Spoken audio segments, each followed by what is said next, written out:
para naman talakayin kung ano ang magiging epekto ng Pax-Silica sa ating likas na yaman at kapaligiran. Nasa linya ngayon si Bayan President Renato Reyes. Good morning, Sir Renato.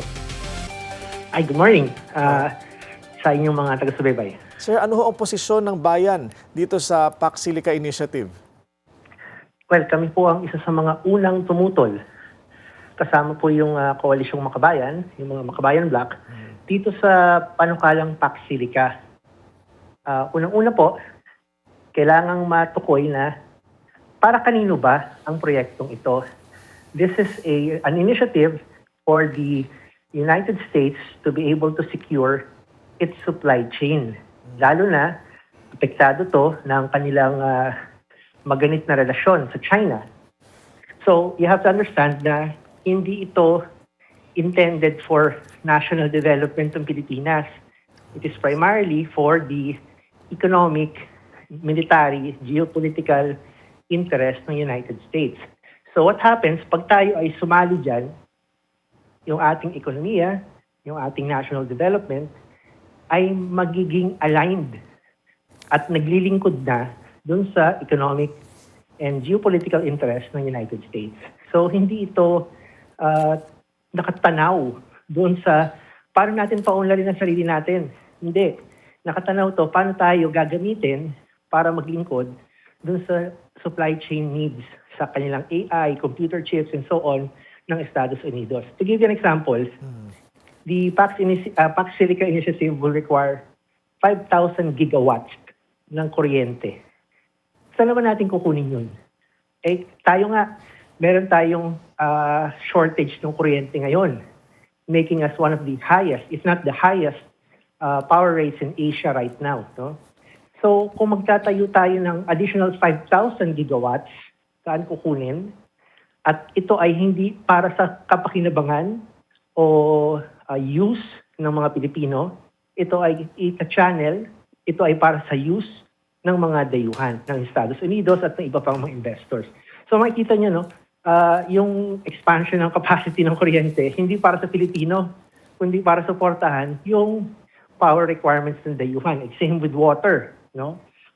Huhigop din ng tubig. No? Itong ganitong malalaking mga facilities, kulang na nga ang tubig ng mga Pilipino. No? Same with mining. Yung mineral resources natin, not for our own domestic development, but for the mineral requirements, the critical mineral requirements of the United States for its supply chain. Kaya talagang dehadong-dehado tayo dito. No? Yung sinasabing makakabuti, that is the exact argument nung panahon na may US bases pa, nung panahon na merong maraming mga so-called economic zones. We have heard that argument repeatedly. Pero hindi naman umuunlad ng ating bansa sa ganyang klase ng mga economic arrangements. Even yung 99-year lease, Corina, Sir Renato, parang na-remind ako bigla nung Subic base kasi. Right. So, kumbaga, Exactly. kung maganda ito for 100 years. Kung masama, nakatali tayo for 100 years. Di ba? Dapat siguro merong assessment bago mag-renewal. Oo. Or iklian yung lease agreement. Oo. So, how do you intend to participate, Ginoong Reyes, para sa usapin? May konsultasyon na ba na aktibo? Dahil kung papakinggan po natin ang pamunuan ng BCDA, parang sila po ay talagang kumbinsido na malaking bagay ang mayaambag nito sa kabuhayan ng mga Pilipino. So, paano po ang pagbabalanse ng diskusyon? Well, unang-una ho, there has to be transparency in the terms of Pax-Silica. Ano yung economic agreements or arrangements na papasukin ng Pilipinas? Kasi karamihan po sa atin, I think even Congress, ay bulag dito sa anong terms na ba ang pinapasok ng DCDA. Kasi we heard magpipirmahan posible by November. But they have not disclosed to the public the actual terms that are being discussed with the U.S. counterpart, with the U.S. State Department. Yun nga ang importante, yung detalye. Kasi ang dami nilang pinapangako Pero pag tinignan mo yung detalye, baka hindi ganun talaga ang at malamang hindi ganun ang kalalabasan. Well, definitely, kung ano po yung inyong mga pag-aalinlangan, kailangan malaman nila at kailangan masagot. and publicly as well. Wala pong inisyatibong ganon?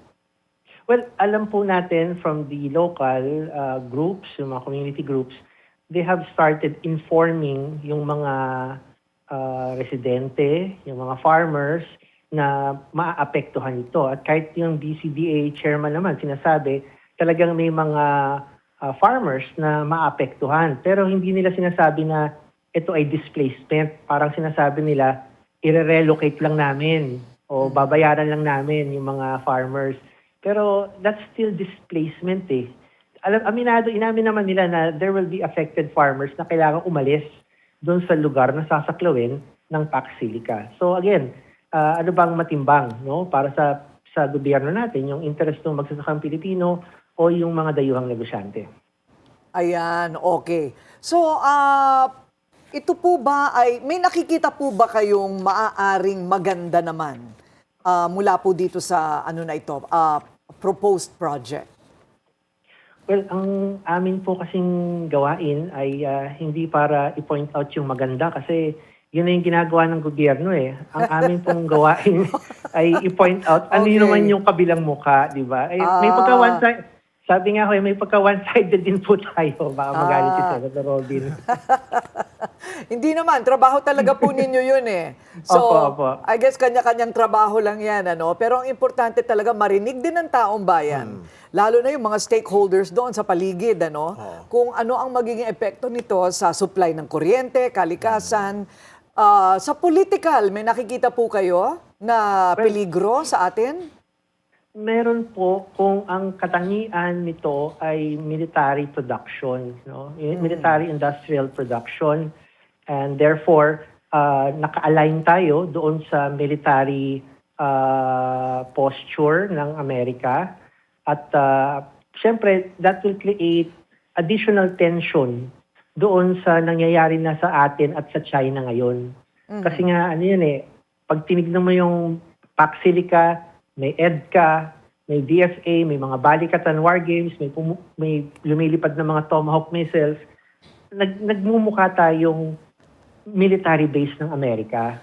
At sa halip na humupa yung tensyon sa West Philippine Sea, baka makadagdag pa sa tensyon itong nangyayari. Dagdag mo na dyan ang Iran. Baka tayo maging target. Oo. Tinatanggap niyo ho ba kanato itong paliwanag kahapon ng BCDA na wala raw iba-manufacture na weapons doon? Of course, ano yun, sasabihin nila yun, no? Because the warheads are not produced there. Totoo naman, maaring the warheads, no, the explosive devices are not produced there. Pero what they produce are the microchips, are the AI components that are used for the weapons. Kasi po yung missiles, hindi naman po lilipad yun nang walang guidance system at walang computer system, no? Walang microchips. So tayo ang magpo-produce ng mga microchips na gagamitin para sa mga bomba na ibabagsak sa ibang mga bansa tulad ng Iran. Hindi po din tama sa tingin namin na maging bahagi tayo o complicit tayo sa ganong klase ng war production. Kunin na rin ho namin ang inyong reaksyon dito sa bagong balita na magpapataw daw ang US ng 12.5% tariff dahil daw sa issue ng forced labor dito sa Pilipinas. Anong masasabi niyo dito, sir? Forced labor? Yes. That's very strange, no? Na magpapataw ng tariff si Trump. I think what they're doing is they're using the tariff as a leverage para makakuha ng concession sa Pilipinas. Kumbaga, panakot yan eh, no? Papatawan tayo. So, mapupwersa tayo, yung mga gobyerno natin na mag-negotiate at doon kukuha ng dagdag na konsesyon si Trump at ng US mula sa Pilipinas. So, wag po tayong masyadong kabahan dyan sa ganyang mga paandar ng Amerika kasi nga ginagamit lang po yan para tigain tayo at mapwersa tayong magbigay ng konsesyon. Okay. Maraming salamat po sa inyong mga pananaw at oras. Kanato ng bayan. Marami pong salamat.